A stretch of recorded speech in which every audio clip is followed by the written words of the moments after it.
Mwaramutse neza nanone abanywanyi b'ibiganiro byacu ndabaramukije mwese kaba twumviriza kuri no monesha kure yacu ari nayo ya Burundi News TV ndabaramukije kuba twumviriza muri kano gatondo ko kwa gatandatu igenekerezo ry'umunani ruhuhuma 2025 ndabaha ikaze mu makuru azindutse ari karavugwa muri no mwanya turagaruka ku makuru azindutse aravuga cane yibanda kubiko biravugwa imbere mu Burundi mu karere k'ibiyaga binini ndetse no hirya no hino mw'isi twibanda kubiravugwa mu mutekano politike diplomasi ndetse n'ibindi bigiye bitandukanye dore ingingo nkuru tugiye kugaruka muri kino kiganiro cyacu cy'uno mwanya. Mu nyuma y'uko abandi bategetsi bagiye batandukanye abarizwa muri East African Community ndetse no mu muryango wa SADC barahuriye i Dar es Salaam mu gihugu ca Tanzania kugira barabira hamwe ingene ushakira igisubizo ibibazo by'umutekano muceya bikomeje kwibonekeza nga muri Republika Iharanira Rusange ya Congo. Perezida Evariste Ndayishimiye yaraherereye i Washington DC muri Leta Zunze Ubumwe za Amerika. Kimwe mu byaje kugenda biragaragara muri icyo gice rero canga se mu bigendanye naho yaraherereye mu mashengesho yararimo nuko Evariste Ndayishimiye yaje kugaragara mu gihe cyo gufungura ari wenyine n'umutambukanyi wiwe. Hari benshi barabifashe nko kuba yarasuzuguye ku buryo budasanzwe ndetse benshi baca baragaragaza ndetse baranerekana neza yuko ari barariremere cyane ndetse benshi banagaruka banavuga yuko nyine Evariste Ndayishimiye co bari cubahiro yahawe cyo kugira ngo atagira abandi bantu basangira nawe. Icakora benshi baremeza neza ko imyitwarire yiwe ndetse n'ukuntu asanzwe yitwara imbere y'abandi bategetsi n'abandi banyacyubahiro ubwabyo atasura nziza bica birahesha igihugu c'u Burundi. Gushika no mwanya Evariste Ndayishimiye yaranze kwitaba inama yagombaga guhuriramo na Perezida Paul Kagame arongoye igihugu c'abanyi c'u Rwanda mu nyuma yo kumwagiriza ko yoba afise intumbero yo gushaka guhungabanya umutekano w'igihugu c'u Burundi. Ikindi cyaje kugenda kiravugwa cane na amasanamu yagiye arahanwa ku mbuga ngurukana bumenyi yaba yerekana Perezida Evariste Ndayishimiye yapfukamye hasi asaba yuko bamusengera.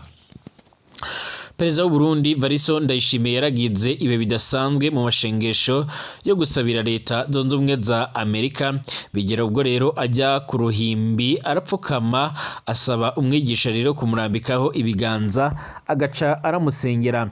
Iyi ni imwe mu masanamu ariko arahanwanwa ku mbuga ngurukana bumenyi nkuko biko biragaragara ndetse iyindi foto iri kiragaragara canga isanamu irerekana Evariste Ndayishimiye yavuye mu mwanya wiwe asiga umutambukanyi wiwe Angelina Ndayishimiye ajya kuraba nyine umwigisha kugira ngo ace aramusengera nkuko bigaragara. Benshi banavuga yuko rero bimwe mu byamujyanye harimo rero na gahunda zigendanye no kuba yarashakaga gusengera umunyamabanga mukuru w'umugambwe CNDD-FDD Reverend Inkuru nkuko biriko biragaragara cange nkuko amakuru akomeza kugenda aradushikira cange aradusumira.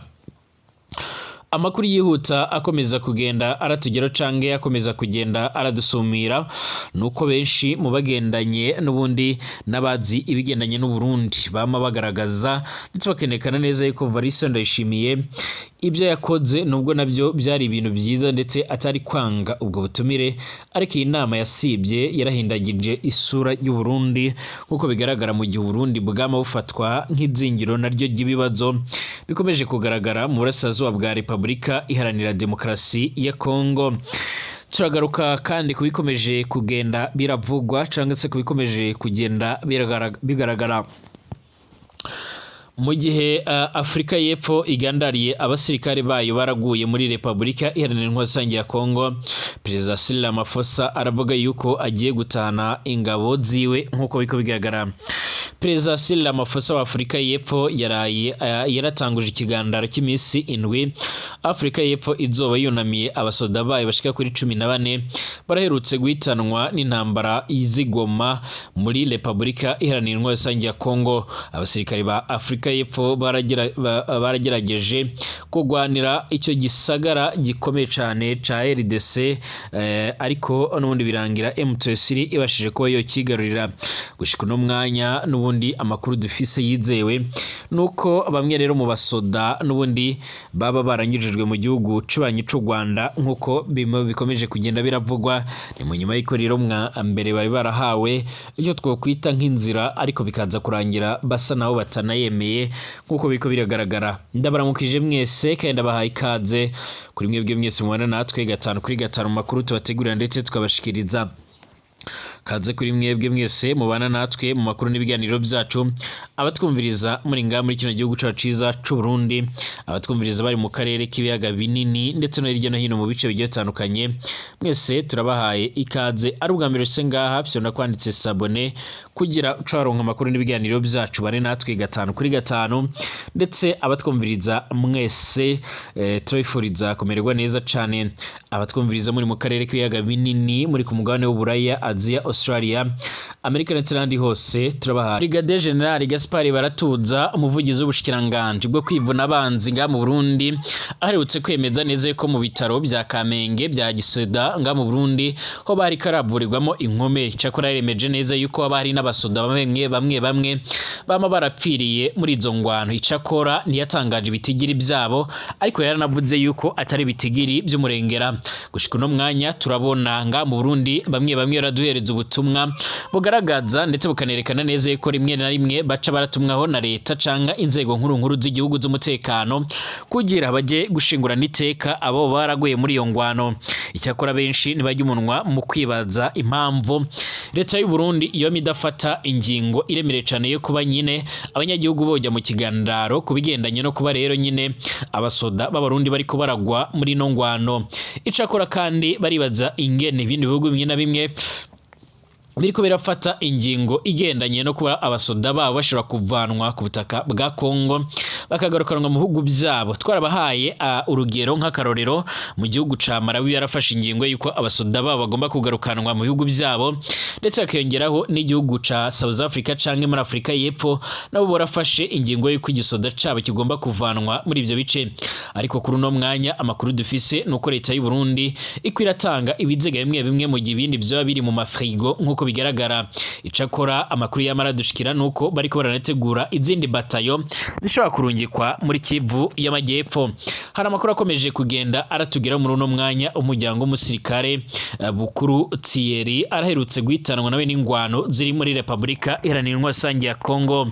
Bukuru Thierry ni umusoda akiri muto cane, aravuka muri komine Kibago ni mu ntara ya Makamba. Yarinjiye igisirikare mu mwaka uheze, ahejeje imyimenyerezo acarera janwa muri RDC kugwana n'umwari wa MTC. Bukuru Thierry nta nakanya nawe yoba yarahawe ko kuja kuramutsa umuryango ahejeje formation nkuko biko bigaragara. Mu misi yahera rero niho abajyango baronka amakuru ku mwana wabo yaguye muri RDC. Umwe mu bajyango aramanuka rero i Bujumbura, baramukundira kuraba rero ku biziga biri rero mu nkambi nkuko biko bigaragara ya Passive batazira gutanamo gutanamo. Arasanga koko rero Bukuru Thierry arimwo rero mu biziga bibitse aho hantu. Igisirikare caciye rero kimenyesha umuryango ko rero kizohamagara rero guhamba canga se gukora amaziko iyo Bukuru Thierry. Azoba kwigenekerezo g'11 Ruhuhuma 2025 mwitongo ry'abapfuye ku Mpanda nkuko biragaragara. Abo umuryango we baragaragaza ko rero nubundi bababajwe no kubona umwana wabo yarapfuye aciri muto cyane, ndetse bikaca biramenyekana, ariko leta y'u Burundi nice irabibatangariza. Aya mafirigo y'igisirikare nubundi arabitse ibiziga bingana gute, bizohambwa gutya kugeza ryari, imiryango yoba itaramenyeshwa ko rero abayo babitswe rero ngaho ingana gute. Ibi bintu birateye isoni. Umusoda araguye ku rugamba, nateye isoni leta nishinge rero umunsi wo kunamira abasirikare baraguye muri RDC.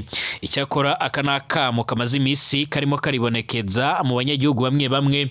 Icyakora kandi leta y'u Burundi nticira byemera, ahubwira komeza kugendera bikora mu ibanga. Ni mu gihe imbonera kure zimwe na zimwe zikomeje kugaragara nabwo nazo mu mwambaro w'igisoda muri Republika Iharanira Rusange ya Kongo nkuko bikomeje kugenda bigaragara, aho gushika uno mwanya nazo zikomeje kurungikwa hari abanyagihugu benshi batajya umunwa ndetse bariko baranatera akamo General Prime Niyongabo umugaba mukuru w'igisoda c'u Burundi baramubaza impamvu ndetse n'ingene atabasha rero kuba nyine yotorera inyishu iki kibazo gushika uno mwanya kandi mu gihe u Burundi buriko buragirizwa kuba rero buriko burapfusha abasoda kurenza abandi bose ndetse akiyongeraho n'ibindi bibazo bimwe na bimwe nk'uko amakuru akomeza kugenda aratugeraho harakomeje kwibazwa ibindi bigiye bitandukanye cyane n'ubundi nkuko amakuru akomeza kugenda aratugeraho biravuga ko mu mvo z'uko Burundi bwama buriko burikanga ibitero biremere cyane bishobora kuzobashikira muri Kivu y'Amajyepfo biravuga ko hafashwe ingingo iremere cyane yo kuba